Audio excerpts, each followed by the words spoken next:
In a world with entirely too many shows about cars, this is another pointless automotive podcast.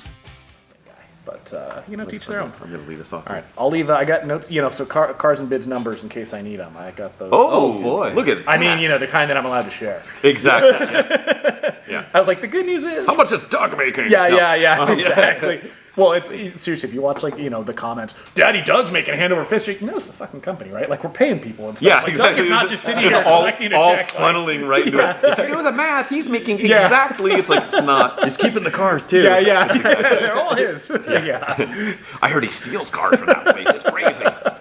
Exactly. Yes. Anyways, you've probably heard the intro. Welcome to another Pointless Automotive podcast. We have a guest, a friend of the program, dare I say, Andrew Fountain of Cars and Bids fame, and we are actually recording. Okay. That's a good thing because this is going to be a really cool episode. I think we've been kind of lightly talking back and forth about having you on here for a minute, and so it's good to have you here. And as I said, you are Andrew. You are with Cars and Bids. I am. And Story checks out. Facts. We've done that. Check that box. What do you do there? Just how did that come to be? Like, what do you do at Cars and Bids, and how did you find yourself in the world of automotive auctions? Ooh. We're just going to jump into it. All right, we'll do that. So, at Cars and Bids, title is Auction Manager. So I originally got hired on 1 month after we went live. So in July of 20 is when I started. And I was basically doing community moderation, so making sure that people weren't being too foolish, and adhering to the community guidelines, that sort of thing. But part of the... That seems fun/nightmarish. Yes. It's you actually, I will say, you learn a lot because people are... it's like when you think you know a lot about cars, you start reading some of the comments, and there are people who are like, did they use a grade 8 bolt when they did the head bolt? And people are just like super in depth, and so you learn a ton. You kind of, people have different personalities, you get to know them all. And so, but as things grew, we ended up hiring more people to, kind of help with that. So we have a community manager now. But one of the things that when I got hired on that kind of gave me the edge over other applicants was I had done vehicle valuation for a long time with CarMax. Cool. So I worked at CarMax 14 years, was in procurement side of things for a long time. So valued a lot of cars. 14 years at CarMax. Like, when did CarMax start? Were you like ground floor? No, they... Because I feel like that's... At least it feels like a newer entity. Yeah. It's oddly... It does feel like that. Oddly, they've been around, probably 30... Well, 25 years now. Because I think they started in like 93, 94, in like East Coast, smaller, and then they kind of grew up. So I started there in 05, and I was there 05 to 19. Okay.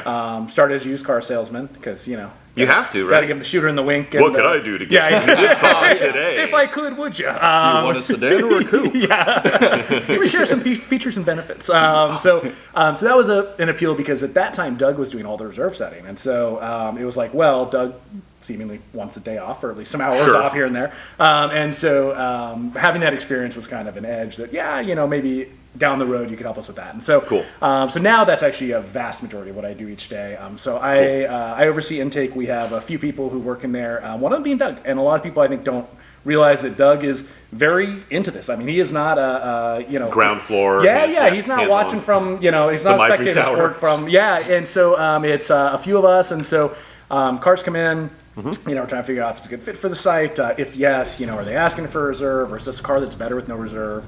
And kind of going down that, figuring out what reserve makes sense. So I do that. I help a little bit with post-sale, stuff now. So if somebody says, hey, I need a bill of sale, well, how do I do that? Sure. But we have somebody else who's fully dedicated to that.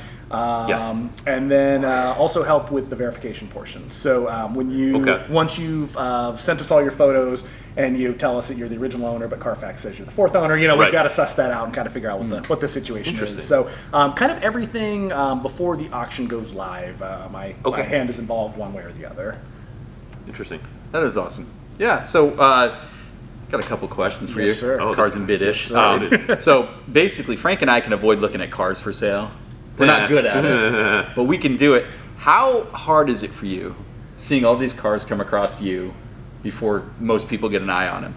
And how do you not own a massive fleet. Yeah, I have a warehouse like the one Yes. right here. Yeah. Fortunately, I bought a house. I was telling Frank this last year, so that has stopped me from owning too many cars. It'll do that. Yes, yeah. because there's only so much money to stretch, and so. But no, I've owned a lot of cars. Just throughout. So my next car is going to be my 40th. So I'm looking for something kind of fun and exciting. Oh. Okay. Are you near 40 years of age? Can you have your 40th? I'm getting. I'm your 37. 40th? Yeah. Okay. So yeah, Okay. I started driving when I was 0, and I've just purchased one a That year. makes And sense. yeah, it was checks out. The old annual car purchase. Yeah, but like all the street races, somewhere in Mexico, kind of thing. I was driving. Definitely, so, overnight cars in Japan. Yeah, I got it. At CarMax actually, when I worked there, you as an employee you could buy up to 3 cars a year. So that was like I tell people if you work at a clothing store, right, you have a lot of clothes, and subsequently if you work at a car dealership, you buy a lot of cars. Is that like at cost? So if it was a trade-in car, then you'd pay like cost plus a fee and tax, title, license, all that Sweet. stuff. So What? and so then That's horrible. you That's find some scary. unique stuff. You're like finding like you're hiring a buddy just for like an hour so he can buy 3 cars the same day. And you can lay exactly. them off. Yeah. Technically, you're not allowed to buy and sell them for profit, but so. not. So I had a lot We'll of edit that part out. Yeah. I don't work there anymore. But yeah, with Statute of limitations. cars and bids, I have bid on several cars. I sold my RSX Type S on Cars and Bids. I have not won a car yet on there, and so because we're as employees, we can only bid on no reserve cars because otherwise, if I know the reserve, it's not fair got the to insurance. everybody Sure, else. yeah. I know like right to where to get it. So if it's no reserve, market's going to speak. And so we have that. So, but I am kind of like proud of the cars I bid on. They like are quasi eclectic. It's like I've got like Any of mine? No, I've run a lot of stuff with I have to reserve. hold back.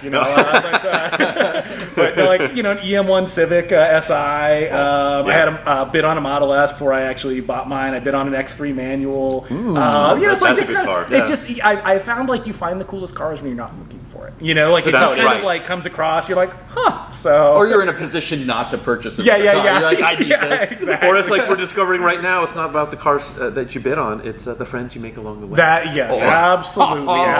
That's right. I couldn't have said it better. Yeah, thank you. So are there things that like if as Chadwick just said, so as they come through, right, and you get to see all the stuff that's maybe you wake up, today's a Monday, we're recording on a Monday, you wake up on a Monday morning and over the course of the weekend, let's say 25 cars that come through. I made that number up. I don't know how accurate and inaccurate that is. And then maybe only say 12 of those are suitable for the site. Well, there's like 13 that have gone by the wayside. Is it like not appropriate to be like, hey, we can't run this on the site, but bro, I'll give you 8K for it right now. Like, how does that? It's touchy. It's touchy, right? Because if you did that, like that person's gonna immediately think like, oh, well, this guy's trying to, he's trying to pull one over on everybody. 2 weeks later, it's on the site being sold by you, right? Yeah, exactly. So no, I have not been in that situation. I suspect if it came up, we would probably just talk about it and see if it made sense. Like, did we not select this car because you wanted to buy it, or did we not select this car because it was legitimately not a great fit for the site? We have not run into that yet. That's a very good question. I suspect someday we will, and we'll figure out what makes sense for everybody. It's a 19 Toyota Camry, but like I really wanted a 19 Toyota Camry, but it's like it SE sucks for model. the site. Yeah, exactly. It's an XSE. It's crazy. Yeah. We really do want that, though. Yeah. That's a true story. Like, what percentage do you think, roughly, like, actually get of submissions actually end up on an auction or end up on the wayside? Like, is it like, because I imagine there's probably people think either way, like, oh, they'll just take anything. Yeah. And then there's other people that like view it as some like exclusive club, like, oh my god, they accepted my car, and they go have a party on the weekend, and it's like this crazy thing. It goes in waves. I mean, so obviously there's an average, of course, but like when we last year we had the point where we were doing, we were charging for the listing fee, like Bring a Trailer does. Yes. And then at some point we did a promotion where it was, hey, for like, these hey, this months, month or whatever. Yeah, we waived it. So we got like a big influx of cars that like normally wouldn't be our forte, so you'd get like a Kia Forte or something like that, and so, things like that. So yeah, you get stuff like that. And so then obviously the decline rate is much higher. Sure. So it kind of varies based on time of year, based on what's going on. Like right now, because the market is cooling a little bit, a lot more people are submitting things. You'll be like, Nissan Rogue, and it's like, but it's just somebody who didn't, they don't quite understand what our model is. But I'd rather at least have that person think of us than not, Yeah, that means at least you're like The reach. in the reach is you're there, out in the right? market. Yeah, exactly. It's certainly less than half, that come in, I would say, but I'd say like the the number itself varies kind of as the market changes and as Right. different things are going on, whether it's with cars and bids specifically or just in the industry. Just the market. Yeah. Yeah, so not giving away your stashing cars away that never make it to the auction Yeah. site. Little inside baseball. What should we be buying right now? Ooh. And I'm kind of joking, but not. But what are you seeing go for like? 'Cause we need more cars. Yeah, we definitely need more cars. you always. especially. Yeah. Well, look at this guy. Oh yeah, you do have more, don't you? You're winning this. Throws Okay. 2 more home. No, it's always a competition into financial ruin. Yeah, And everyone loses. Yeah, yay! So no, what should we be buying? What's going for way higher than you ever thought? So the last year obviously was very unique. Things that didn't make sense. Things were selling for insane amounts of money that some were, like, okay, that makes sense. Others not so SC430s? much. Truly. I mean, it's just so bizarre. weird So stuff. I Dude, would they're say, pretty nice, man. I like SC430s. yeah, that's a classy cruiser. Yeah. The values, however, It's a smooth are a little- V8. Yeah. been like 24 for an SC430. It's like the smallest V8 in the world. It's like It is. What is it, 3.9? Something like that. Oh, no, SC430 is a 4.3. It is. You're right. 4.3. I'm thinking Thunderbird. So. But the back seat touches the back of the Yeah, driver's seat, yeah, which yeah. is hilarious. I think like Alfa Romeo Montreal, I think came with a 2.4. Oh, V8. okay. Yeah, the pretty little small. It's just tiny. out there. But I would say, so everything's nostalgia based, right? And so, I imagine you guys are about my age.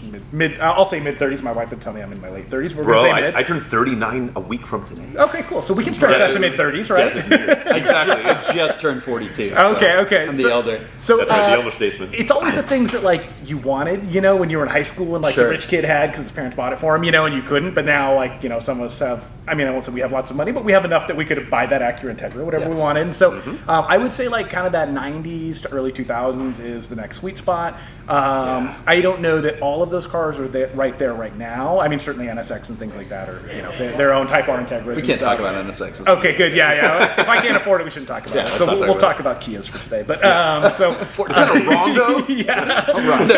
It's got Rio. But yeah, I would say that would be something that is from the probably mid to late 90s, early 2000s, and analog is key. That manual, and it's almost, it's funny, like, nobody ever wanted manual windows and kind of, and sunroofs were the cool thing, right? But now it's like if you have a slick top and you have all the manual, right. it's the stripper spec race car and Sure. everybody wants it. And So much more rigid. yeah, and so I think anything like that is going to have a nostalgia play, but also is comfortable to drive, but still offers that like very man-machine relationship Yes. kind of thing is the way to go. So like we several months ago. Doug talked about some stats on the site, and truly like one of the best platforms, or I should say most common platforms we sell is a V8 rear-wheel drive manual.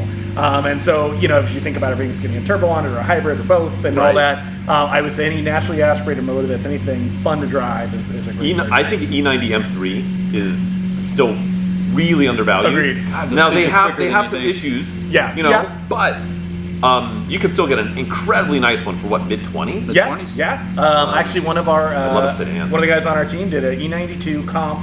It's got the red interior. It White? is no, it's like that. I don't know the name. Sorry, Peter. It's like that kind of silvery blue. Silverstone? Is it Silverstone? It's kind of got a blue tinge to it. Okay, that sounds about right. Yeah. So he's got one of those. And he picked up like 170,000 miles or something insane, but he got a good deal on it. Good job, Peter. Yeah. And Yeah. he went to go do the rod bearings, and his mechanic dropped the pan out, and he goes, "Dude, they were done." And so he got like this great and so you're like, okay, well that's And great. a fresh oil pan gasket. Exactly. So so I think like that's a great example. I think even though they're not manual transmission, C63, is the early ones, the V8. So Yeah, the NA I wish stuff. they had a manual in that. Where everyone's going to clutch their pearls about like the 4.5% chance that their head bolts are gonna go Yeah, sideways exactly, and right. It's stuff just like the that. IMS bearing. Yeah, that exactly. It's like every one of them's impacted. You're like, actually, and so so I think stuff like that is. And if it breaks, LS swap, Yeah, or Tesla swaps the thing now. There you go. But so that's I think kind of analog with the nostalgia play. Audi RS4. where you want to be. So I Perfect. love the RS4. One of my RS4. favorite cars to drive. Dude, they're so cheap man. right now. I owned a mid- B6 mid-20s. S4 for a little bit, which had the detuned, more problematic version. Yeah, of that motor. The other 4.2. The That's biggest, the scariest thing was just the brakes. It's like they're the Gallardo brakes, and so it's like, it's if you can find one that those have been done, it's a great way to get in. Even if it's got some few miles, because most of the people who have those. I met a guy once when I was at CarMax who brought his in, had 190,000 miles, original owner. And I'm like, I don't know how much he spent on brakes in his life, but the car is pristine, and you could just tell he was a guy that went to Audi, and they were like, do these 12 things. And he said, okay. Yeah, exactly. Cut the check. He just leaves them a blank check Yeah. and then just tell me when it's done and write a dollar amount on it. And I think that's like, as you kind of have owned enough cars and seen enough cars and stuff, mileage, I'm not going to say mileage is not important, but like there are 40,000 mile cars that are beat to death, and there's 200,000 mile cars, you're like, oh my God, like you could eat off of it. Routine maintenance is everything with mileage. Right? People will pay a monster premium for that atrophied 40,000 original mile, 1990 whatever, versus one with 140 on it that's been meticulously maintained. You can get for 1/3 the price. Yeah, sure. Yeah. We're working our way into market spot. Oh, market look at that market talk. What do you think the 23 market's going to look like? Because you kind of started talking about that with like, and I know you don't have. We have the 8 ball. We don't have a crystal ball.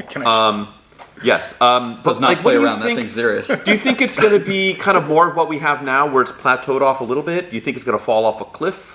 Do you think it's going to hiccup back up? Do you think some stuff will stay the same and other stuff will fall off a cliff? Like, what are your thoughts on that? Yeah, like, that's fair. I think some stuff, to your point, I think some stuff will probably never come back down to, like, gated Ferrari, right? Like, you're just, that's never going to drop unless it's back a 456, down. because that still hasn't been. But even then, it's like, I want a 456. And Hoovie's got his going, and so he's bringing attention. Yeah, he's got one that he's bringing attention to and stuff. And okay. So, but so, damn it, Hoovie, stop it! I know, right? Yeah, some of these cars, like, that's so cool, and then people start talking about them, and bringing all of the a price sudden, up. I love how that's the first comment too. Please stop highlighting these cars. yeah, exactly. Yeah, but yeah, I suspect, and this is just I tell people, I don't claim my opinion's right. I just claim it's mine. That's right. Good. And so I suspect the market will probably slowly overall taper down a little bit. I don't think it'll hit a cliff. I don't think things are just going to fall out. Yeah. Housing market for houses, but with cars. And there's cars that will, right? Like the G-Wagon. But it's not that. But you kind of have to take it as a whole, right? Like compared to prices a year ago, yes, it looks like it's fallen out. But if you take out that last year and you kind of look, like it's really not that crazy of a regression kind of thing. And so,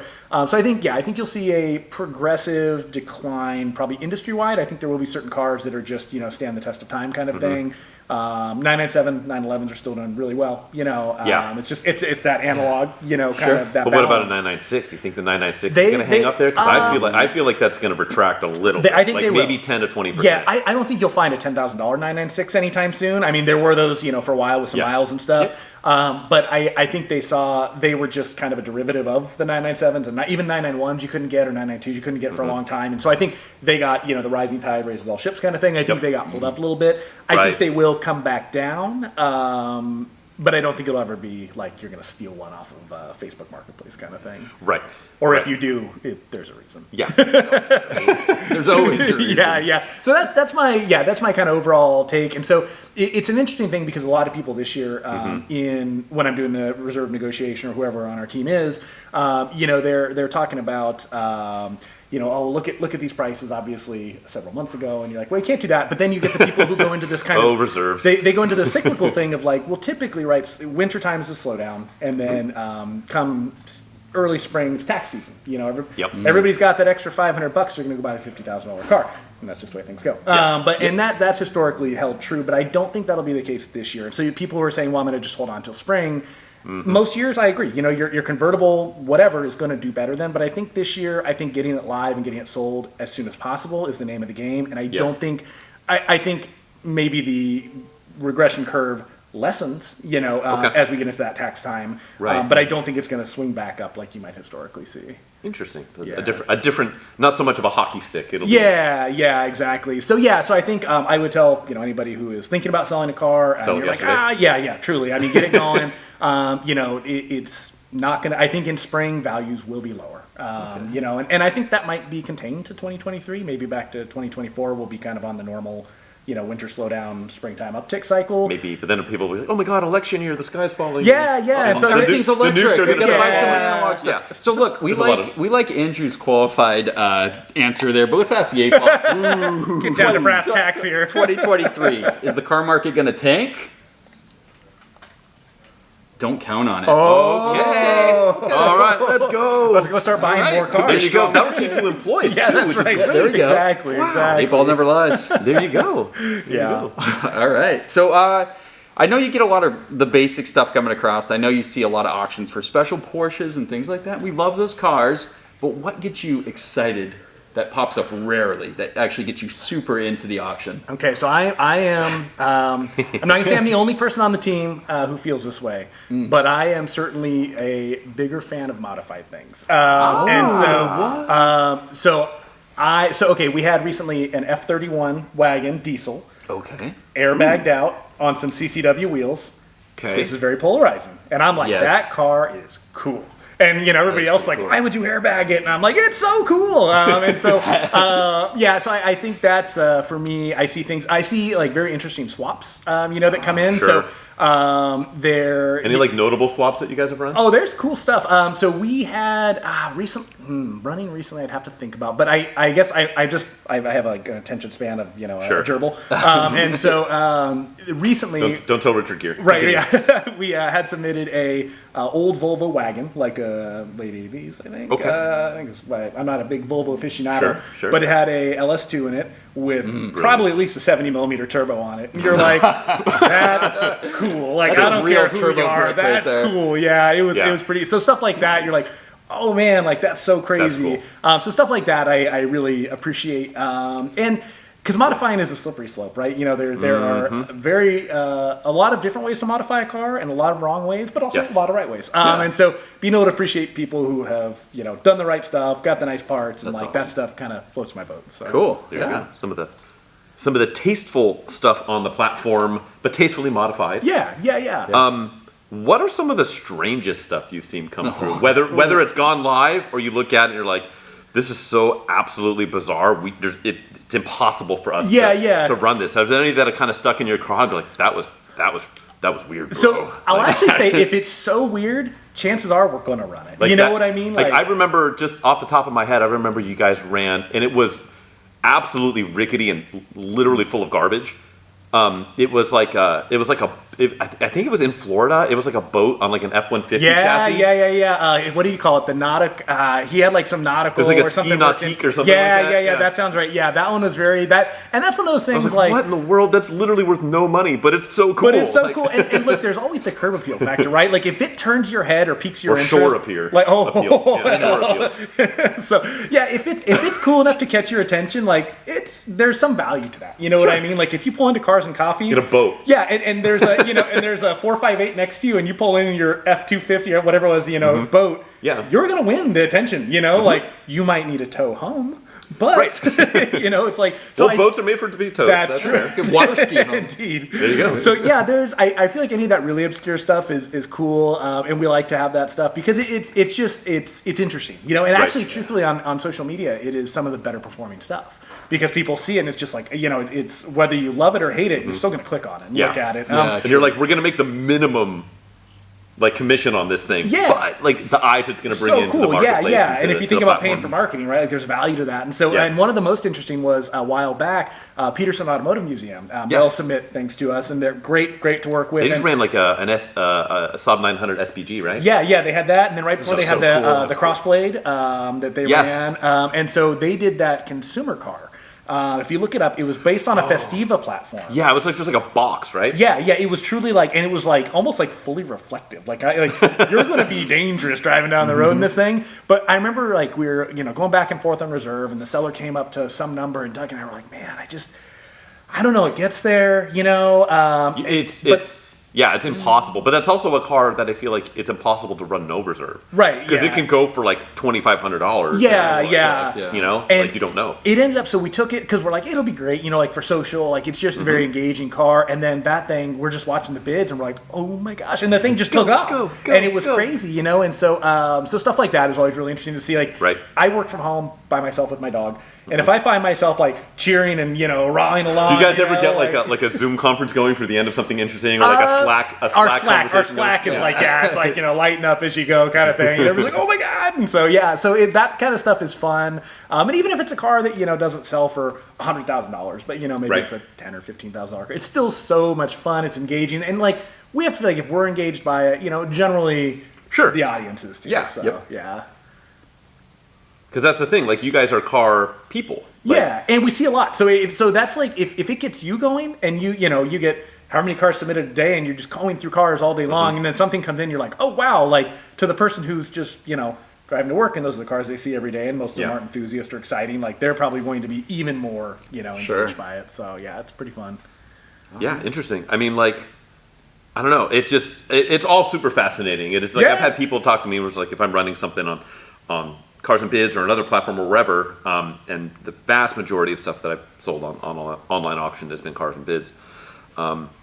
People like, there's some people like the sellers that are like really like high strung and tight, close to the vest and like super hyper serious, and I'm always just like, bro, this is like the toy box of life, man. Yeah. Like, Yeah, you never like if you can't have fun during this, and like I get it, it's like there's especially if you're running something like no reserve, it's mildly like gambling to a certain extent, but like at the same time, it's just like, like if you can't have fun with this, man, like what do we? Yeah, well, and What are we like doing? it's like people. It's funny because people come to us, right? And so like there's obviously some credibility in coming to us, and then we'll suggest no reserve for their car, and they're like, well, you guys are just in it for yourself. Like, well, you came here for a reason, like Yeah. literally we, you thought enough of us to bring your car here, and so yeah, it's the no reserve is interesting, but like at this point too, if it was June of 2020 and you were running a car no reserve on our site, we were brand new, and so it's a little bit more like, right, that well, how's it going to end up? But it's like at this point we've got 10,000 auctions done. We've got 300,000 users. It's like, and they're enthusiasts. And so it's like, if anybody's going to appreciate your car, like this is the place for it, kind of thing. Sure. And a lot of times too, especially if it's a car that we have a lot of reps with, like a guy with an E46 M3 with maybe a lot of miles on it, maybe doesn't have subframe done or whatever, right? Yeah. And so, you're like, hey, this would be a great car at no reserve. Well, how am I going to know? It's like, we have sold. What if it sells for $200, Yeah, bro? yeah, exactly. And we're like, we have sold 140 of these things or whatever. You show them the numbers, and even still, you'll get some who are skeptical. And I understand, right? It's not for everybody. But yeah, it's we try and stress that we make a percentage of what the buyer pays, right? The buyer's fee is based on. You have a so with vested the seller, interest. it's Yes. like we're on the same. We want you to get as much money as possible. Right. For your own good, like we want you to be a proponent of Cars and Bids and stuff. But that's Right. also how we generate revenue. And so Right. yeah, we're aligned. So Yeah. Well, that's what's cool about the weird modified stuff, right? You guys set the market basically because there's no comparison, right? Like for that whatever swapped, who knows what comes across, and then it just goes bidding crazy because there's no reserve on it.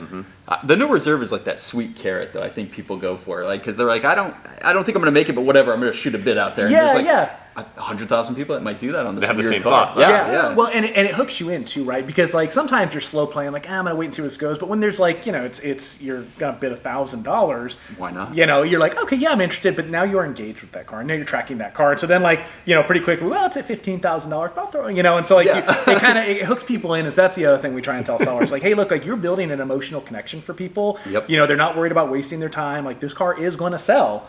And if they really like that car, like, yeah, exactly. It's not like there's going to be a second chance. Like, it is selling. That's at it end of with the this unique auction. car, right? Yeah. So I like to get a little personal. This is how we feel boy. people out. Ooh, We literally? Wait, feel and personal? Better than physically, feeling people in, spiritually, I and suppose. emotionally. Well, we start with the inside out. That's right. Good movie, by the way. So we is it? It is. Oh, that's a good. Come on now. They're making a sequel. Okay. We have kids. Does that make it good, though, if they make a sequel? Because I've got your arguments against that. TBD. Terminator 2, I would say is better than the first one. Okay, reasonable. Not always the case, though. Aliens was slightly better than Alien. That's true. I'll die on that hill. They pluralized it. That's They did. how you know. Sneaky. So, personal fleet. Yeah. Do you mind sharing the details of that? Oh, it's real short and easy right now. Is it? Oh, you're looking at her out the window there. Yeah, it's so right now I have one car. It's the Swiss Army knife. Yes. If you're going to have a car. It's a big Swiss Army. The Swiss Army Claymore. So You called out a knife? I currently have a 98 LS400. It is what I consider to be the best color, the pearl white with the gray cladding underneath. On Team Two-Tone all the way. I know. I was actually Yeah. I recently re-listened to the 90s trends that you guys wanted to bring back, and it had the cladding and stuff, the two-tone, and I'm like, check. Like Frank wants my car. I do. I do. Well, I want all cars, but That's true. So yeah, so I have that right now. I am actively looking, but I had my mind like set on things, and then I was like, no, you just see what happens and let it kind of run its course, and something great will come across, and I'll go for that. So I've owned a lot of cars, as mentioned, but right now just down to one. So How about tap into that history and give us some of the highlight reel if you want? Let me. I can find The really man quick brought a here. list. Yeah. I've got He's scrolling through his phone through hundreds of car entries. I couldn't keep track. I was losing track, and I didn't know. Is on my list. I didn't know like what order they were in, so I'm like, okay, I gotta write this down. Okay. We won't go through all. Fire at will. Because they're all. But like this. But yeah, I'd say like some of the. So my favorite car I've ever owned, will forever be my baby, is my Z32 twin turbo. So I got one of those in the garage. do you? Yes, I do. What year? 1990. Nice. Okay. Yeah. No airbag. Because we die like men. If it ran, we'd die like men. Yeah. And there's he all dies, these little he telltale dies. things for 90. Like it did not have the Nissan badge on the nose panel. Correct. So yeah, it had some interesting stuff. So yeah, so I had a 90 300ZX twin turbo Aztec Red, and Same with mine. when I was in early teen years, remember so Type 2 6-speed manual. The problem with all Acura automatics in those generation was 6 cylinders and Hondas. I mean, you know what's going to happen. You're going to be getting a new transmission. Yep. Yeah. So yeah, the manual would be great. But then I saw a 300ZX in there, and I was like, oh, that's the one. And so I ended up buying from a guy in Sacramento. It had 130 or 135,000 miles. I bought it for $7,000. Perfect. So I did that, put another $30,000 into it subsequently, and it was a great car. That's how it goes. And because I ended up, I couldn't afford. So pretty quickly, you take that car in, and when I was 16, and I had somebody give me a quote on working on it, you're like, I can't afford this car, and so you either learn to work on it or you sell the car. So I learned to work on it. Nice. And this is pre-YouTube videos. This is like you're reading like a write-up that somebody did on a forum. So you're pulling wheels and fenders to do Yeah. turbochargers and stuff like There that. was no room to work under that. No. I mean, if you have hands like what's the Grandma strong yeah, exactly, hands. yeah, exactly. So if you got that hand, you're good. But So all the giblets. that's my favorite. I had the one thing I always am sad about. I had Blitz Type 3 wheels on it, which are like these like JDM cult classics. Like now you can't find a set for under like 8 or 10 grand or something insane. So, but yeah, it was a really cool car. So that was my favorite. I've had lots of old Lexus, as things would imply. This is probably like my 8th. I have this like odd goal in my head, and it's not a goal that makes sense to anybody but me. This is you're speaking our language. You're in good company. All the core Lexus cars. Now, when I say core, RC is not a core car to me. Sorry, Lexus I or agree. anybody else. I agree. But like the ES, the IS, the LS, GS. So I've wanted to own all of those. And so now the only one remaining on my list is an SC. So SC430 may come, but I would, and I missed an opportunity. I was very dumb. A friend offered to sell me an SC300 manual, an early one, pre-facelift. And I knew what he bought it for as a trade-in and wholesale, and he was trying to make $500 on me, and I was like, no. And I mean, in hindsight, I should have bought that car. Now he's gonna make $10,000 on you. Oh yeah, for sure. So I should have bought it, but yeah, SC is someday on the list. I almost bought one of those too. So my car donation client, they got one, came through. It was this older guy who had it. It was a 95. Okay. So the first year of the facelift, if I remember. Yeah, that's not the end run facelift, but like the mid run facelift. Yeah.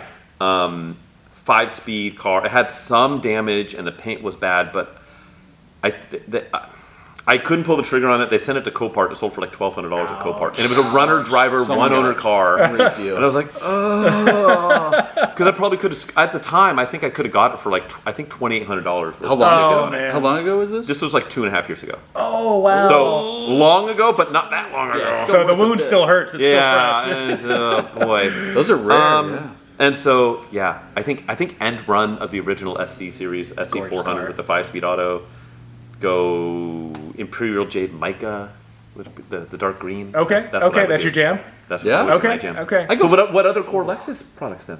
So I've had my first one was a '95 ES300. It was that like. No, it was not a manual. It was very sad. I think they were before that, only the first few years. That might be right. Yeah, that might be right.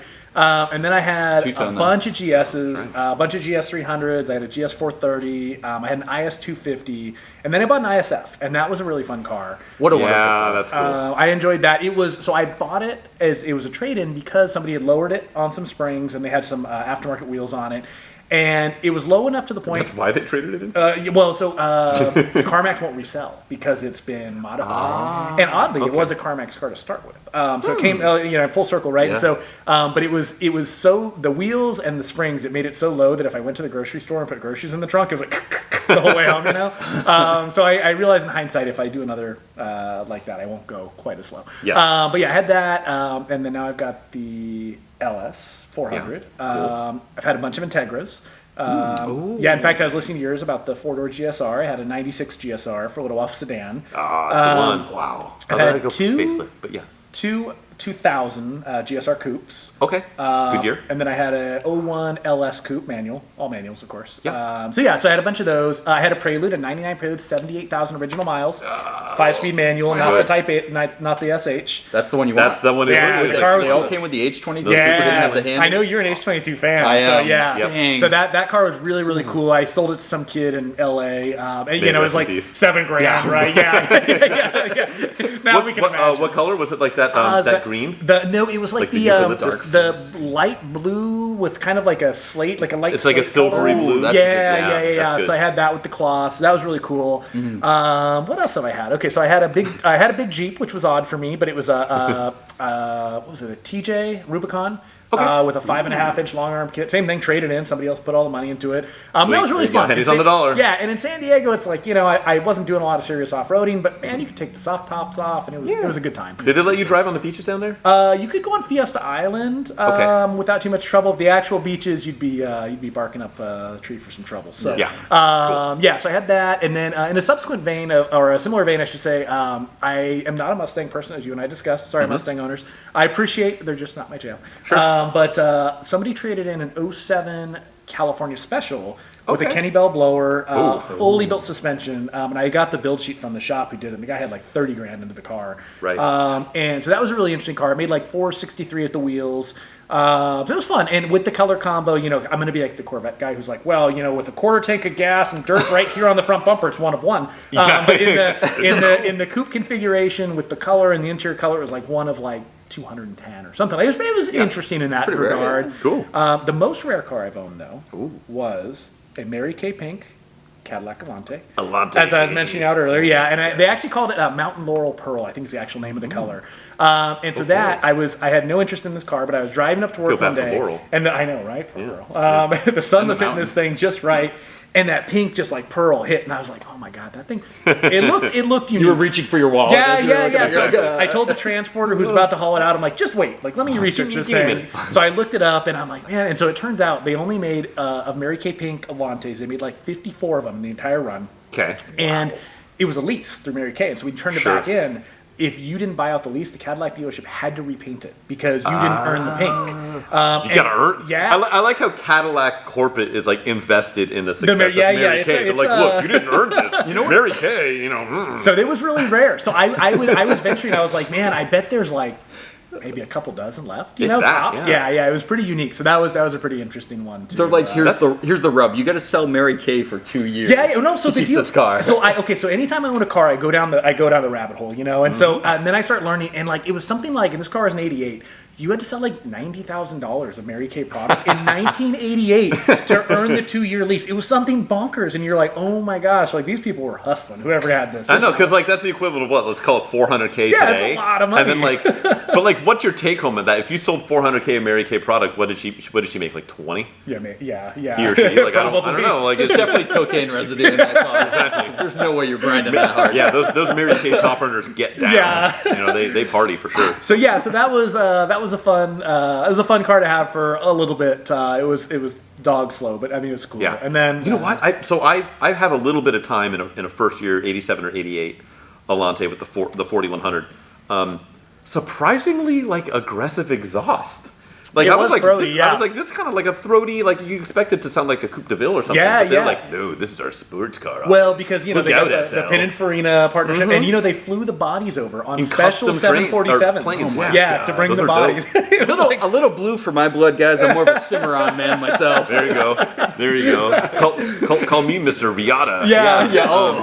So that's like so I've had, and then I've even had a Corolla SE in tan because it made sense financially. Sure. to buy at the time. Yes. And, Yes. So you just have a little bit of it. And then probably the nicest car I've had was a 04 Viper SRT10. Oh, bury the lead. And I had sir. that overlapped with a 98 Mark IV Supra, automatic, non-turbo. Okay. But yeah, it was. I had So an a- SC300. it was a Supra, darn it. It's a sexy SC300. Whoa. So what? I'm not going to let you get away with the least detail that you get into about a car being the Viper. Oh yeah. Because it's funny because you mentioned about like what might be trending in the future and stuff that might be good buys and stuff that's like mid 90s to say mid 2000s and there, and like the poster child and stuff that our people of a certain age, if you will, grew up with kind of idolizing. I'm still surprised that the early Vipers aren't Yeah. deep, like aren't like $80,000 a clip. Yeah. But like, tell me more about your Viper. Like, how'd you get it? Where'd it go? Did you do dumb things with it? Kinda. I mean, Legally, you have to. Somewhere in Mexico again. So I was actually looking. Professional driver. Yes, of course. So I was looking for a very odd combo. I was looking for either a Tesla Model S, or I was looking performance, or I was looking for a Hellcat Charger. Basically, I wanted a fast four-door. And everybody's like, oh, Tesla. And I was like, look, the other car I was shopping for was a Hellcat. Like, it was not on a ode to green, sort of thing. Although, I'm a big fan of that. So I was looking for that. And then somebody traded in an 04 Viper. Yes. It had 2,300 miles on it. And this was like in 2019. Yeah. Brand new tires, which when you're buying a Viper, you wanted to have brand new tires. And so... Like 10% of the value. Yeah. And so it was like right about the price that I was looking to spend for a Hellcat. And this wasn't, oddly, the thing to your point about the values, I mean, we're talking like low 40s. Like it was not crazy, And so... For a 2,300 mile cars. Yeah, and so I snagged it, and I only drove it. The problem with buying this car, in hindsight, I should not have. I should have bought one with more miles.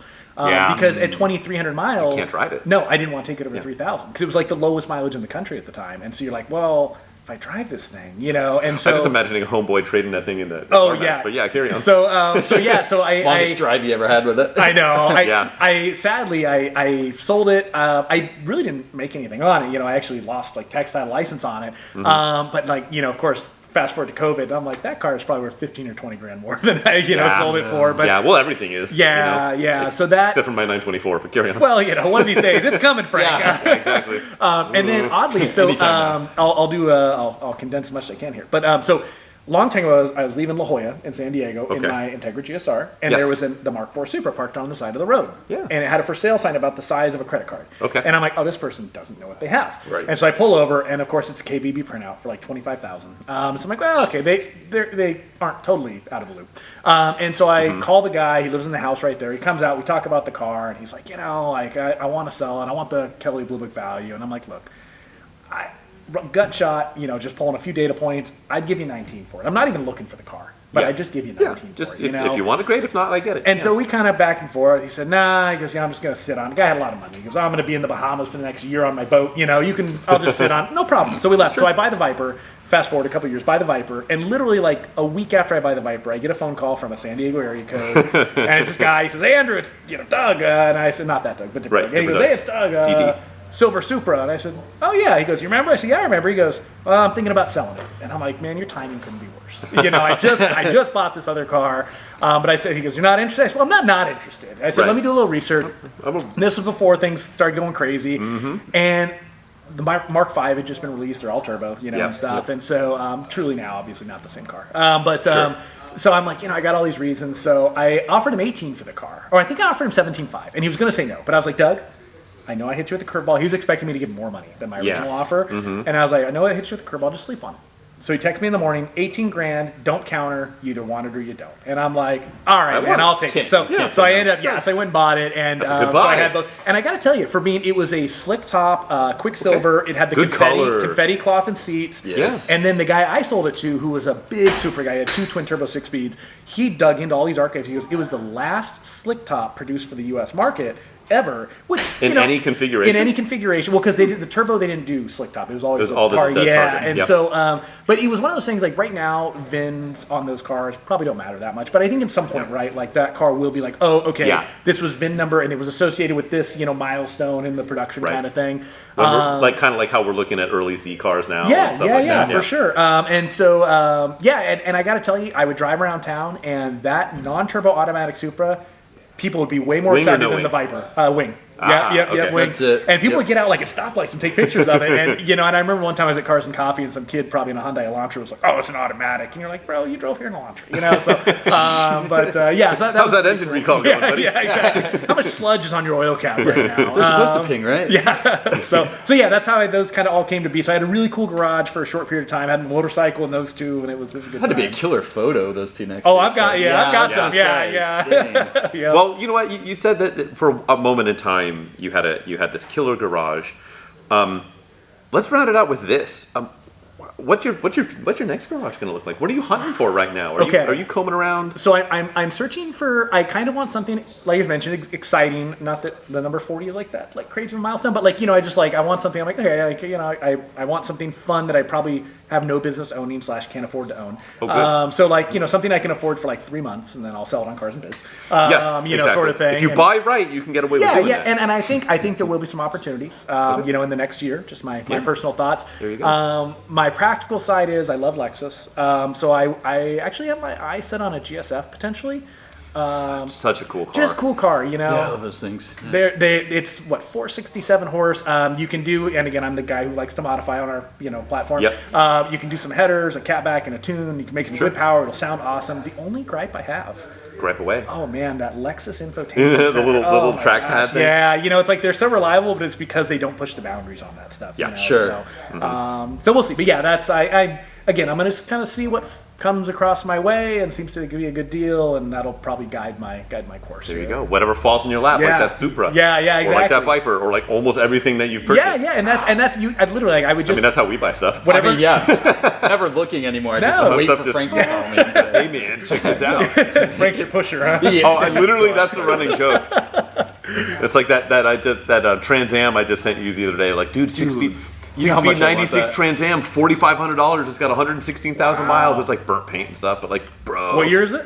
It's a 96. Okay, so that's Was LT, right? LT1. It's LT1. Yeah. LT1. It was with like a Good 6 Guys, speed. right? It was at the Good Guys show this weekend, okay. and I was just like, bro, shoot him off for 38. Literally He'll just take bought it. 2 GMs out. And he basically just like, I'm going to kill you. Stop, please. But meanwhile, he's already started to grow his mullet, and get buying Def Leppard shirts so he can buy that car. And Yeah, that's exactly it. Chadwick, you got any last party gifts before we start doing other silly I've got a adventures? real good parting gift. Oh boy. A quiz. Oh boy. You steal If my you guys face. are ready. So, Frank, do you want to help him, or do you want to be more of a lifeline? I don't know. in this Let's do one? the lifeline thing. Okay, This is I like fun. lifeline. So I'll just be hanging out in the weeds, kind of mentally turning gears. Okay. For those who are my timer uninitiated, we're doing 10 minutes. Is that the 10 the timer? minutes. So we've got a 10-minute timer set up. And the 10-minute timer is there because Chadwick here is going to read a piece of print media, perhaps from a newspaper or a periodical, a magazine, if you will. Yes. And it's going to be an advertisement for a motor vehicle from the 80s, 90s to early and mid-2000s. And our esteemed is esteemed a thing? Our let's go with it. Our esteemed We'll go with it. guest, It is now. Andrew here, will have 3 opportunities to guess what this vehicle is based upon the type copy that we have here. So he will get an opportunity to guess. Should he get some of his guesses wrong, he can ask for hints. But I don't think he's going to get these wrong. I feel strong. got I know he's faith. been sweating about it this whole time. I have. But I think we should just go, and I will be here for a lifeline. So if you need a lifeline. Okay, and if you could make it an old Lexus, I would really appreciate it. No, we'll see. It's not up to me. And just for those who, I don't know what this is. I'm in the dark here as well. This So, might be the antithesis. Oh, okay. Oh boy. Hints Okay. already. There we It's go. already, guys. I think you got this one. So without further ado, the vehicle we're talking about today. The car is center mass of the ad single page. Vehicle is black with just parking lights on, kind of menacing in the dark. Okay. So you guys can vision Already this. like It's Cam a product very dark. I already have 2 guesses. Yeah. Carry on. Grand National Lord. Firebird. Okay, so the first line, 5.7 Okay. thundering liters of legendary, ultra serious sports coupe. I love the first bullet here. Power articulating front seats with lumbar support That's what are I'm most standard concerned equipment. That's how you follow up your engine displacement, right? Yeah. Okay, I can give away the tires. Goodyear Eagle Gator backs, so it gives you Okay. the time period. Okay. Mounted on 16x8 diamond spoke cast aluminum wheels. 16 mates. I can't read the stereo brand because that's going to give it That's away, okay. but there is a graphic It's either equalizer. Monsoon or Bose, but go on. Or Delco. Could be Delco. Oh, true, depending on the year. I'm giving away too much. Carry A on. 5.7 liter V8 with tuned port fuel injection helps it churn out 225 horsepower, 325 pound-feet of torque. Torques. Good torque number. Torque me up, baby. This is the weirdest line. If you like your paint straight, you'll savor the new monochromatic color scheme of blank. It's all business. Man. That's all I got for you, Andrew. All right, So- all right. I'm gonna go. I've got to. I should probably spend more time thinking about this, but I'm just gonna react here. I'm gonna go. Yeah. I'm gonna go the 92 to 96 Camaro Z28. We'll say. Oh. I think that's a very solid guess given everything I gave you, including Gatorbacks and the displacement of the engine, but you are not right, my friend. Ouch. Okay. But you are about as close as you can get. Okay. And I don't know if you need a hint. I after guess that. I should say, does the trim? Did I guess the wrong trim? Does that disqualify? Or was I make model? Was I? You are off on both. Make and Okay. model. Okay. That's okay. Technically. All right. See, I feel like C4 Corvette initially came to mind, especially with the tune port. But the 225 seems light. But I mean, that was a time when they didn't have a lot of Old horsepower. TPI. The first ones didn't. But I feel like they were still pushing up on 300, closer to. Not for a while. The Okay. early C4s Okay. were definitely behind. Okay. 300. Man, I'm just gonna go C4 Corvette then. We're gonna go for it. It is not the C4 Corvette. Okay. Just like that. All right. So hang on. You got one I final got guess one. left. Okay. my easy, friend. And I'm a Andrew. lifeline. I don't. I'm not privy to the Okay, knowledge. so can I talk it out with my life? Yeah, here? yeah, okay. yeah. We can Okay, do so that. I'll allow it. my That's fair. next Thank you. inclination would be, Trans Am or like a Formula Firebird. Yes.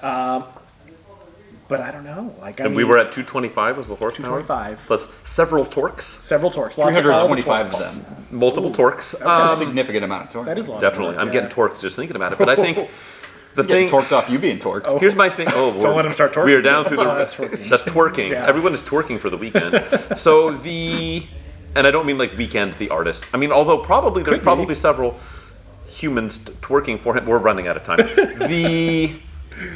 So tell you the truth, I my didn't thought even is this. So you were with like the, I guess let me count gens. 1, 2, 3. You were like the 4th gen F body, right? Yeah. If you're talking The 92, 96. 92 to 96, which I do think you are correct. I think those cars made more horsepower. Yeah. And I don't know that they advertised, because that would have been the LT1. Oh, you're right. Okay. And LT1, I don't know that they specifically went like, we're gonna do TPI. I think it's just like we have the new LT1 and Yeah. it's really cool. Sports coupe also, guys. The sports coupe. coupe.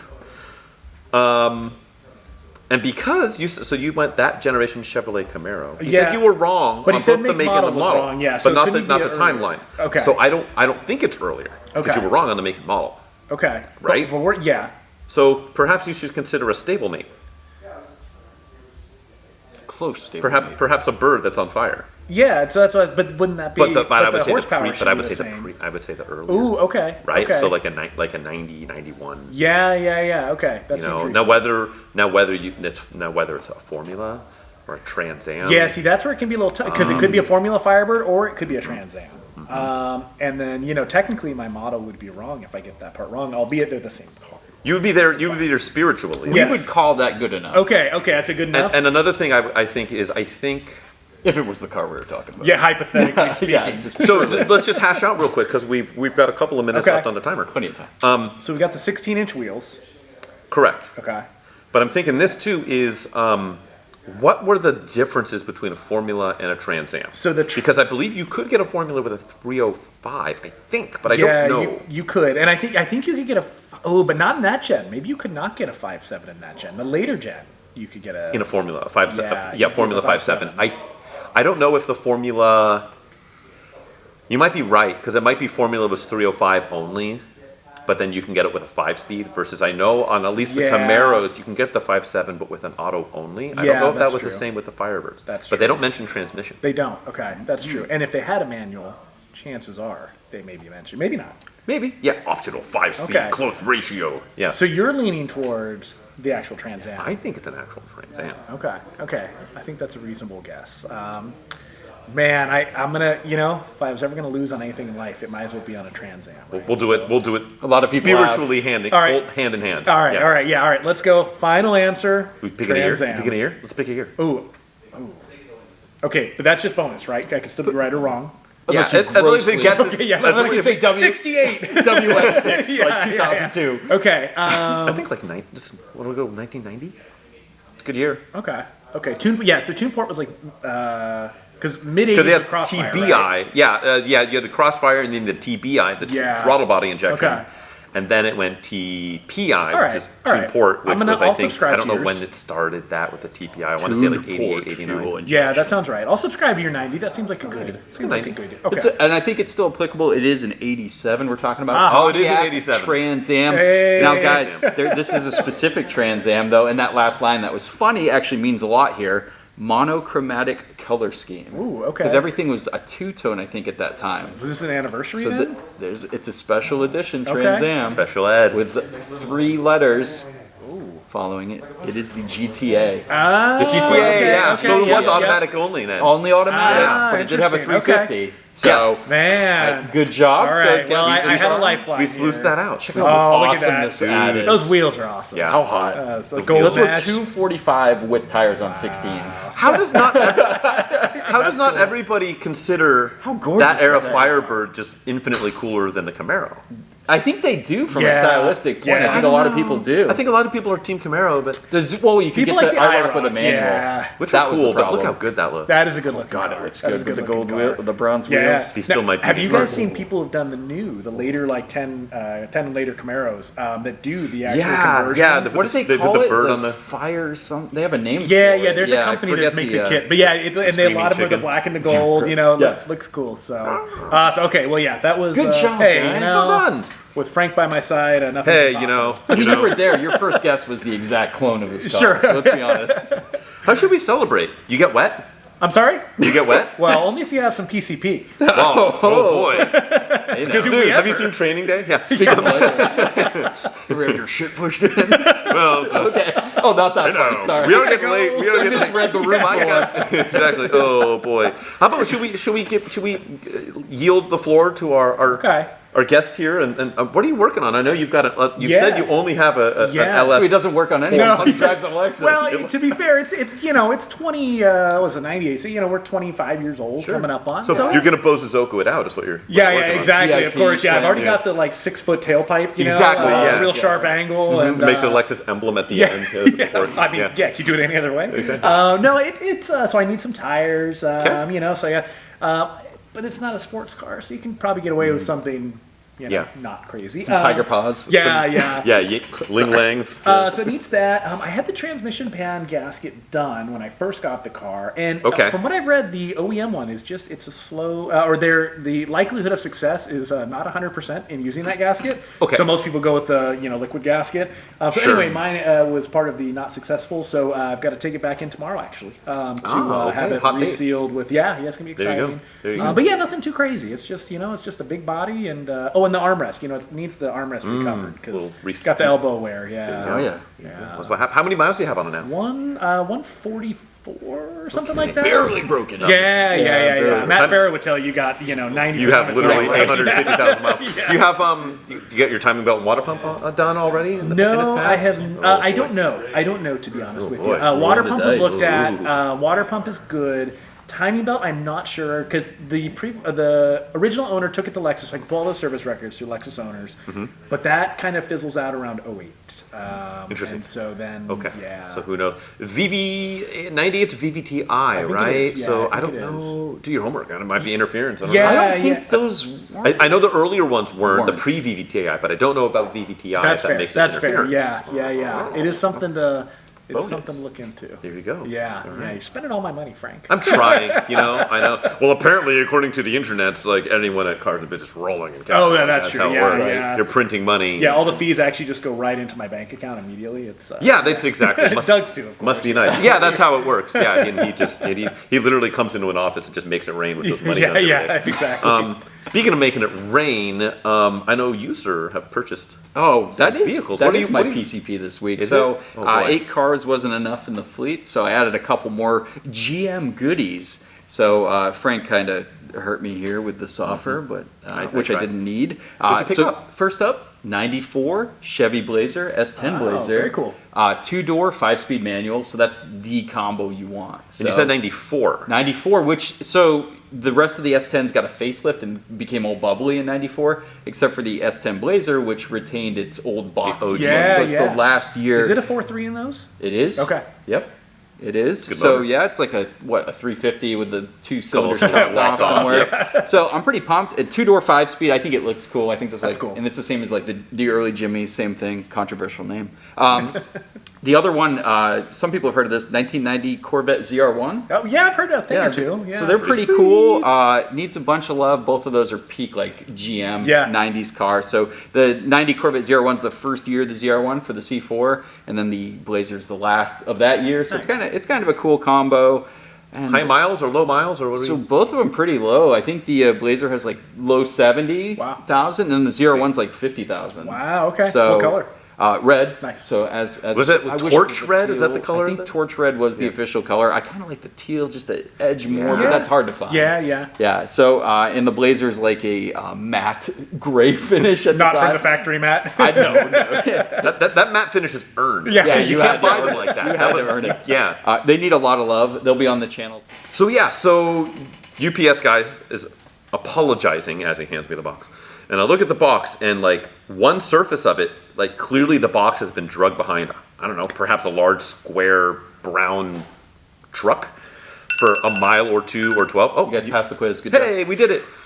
Cause like literally like it sanded away like half of the wall of one of the boxes and like packing peanuts are pouring out of it. And I'm just like, okay. So I get it. And it's down probably 20% of the packing peanuts. So the turbo is just in there like floating around. Oh, I'm like, boy. God damn it. So I get it in my garage, tear the box open. At first I take a bunch of pictures, tear the box open, take more pictures, and the turbo is rebuilt in a bag. And it is clear that like the turbo was also in the bag grinding, just exposed on the ground. Because the bag is all like sanded through, and then the turbo looks like it. Thankfully, hopefully, we'll find out. Time will tell. Only has mostly cosmetic damage to it. But there's like the bit of gaskets, like metal gasket between where the hot and the cold side of the turbo are sandwiched together. It's all like folded over and ground down. And there's on the right at the little stubby downpipe it has. There's like the O2 sensors all bent. And there's all this stuff. I'm like, God damn it. So I just take a bunch of photos and I call the guy that the shop in Santa Fe Springs in SoCal that rebuilt it. I'm like, hey, like, you guys charged me $60 in freight to get it from you guys in SoCal to here, which I get it. The package is fairly heavy, but like it's kind of a lot of money.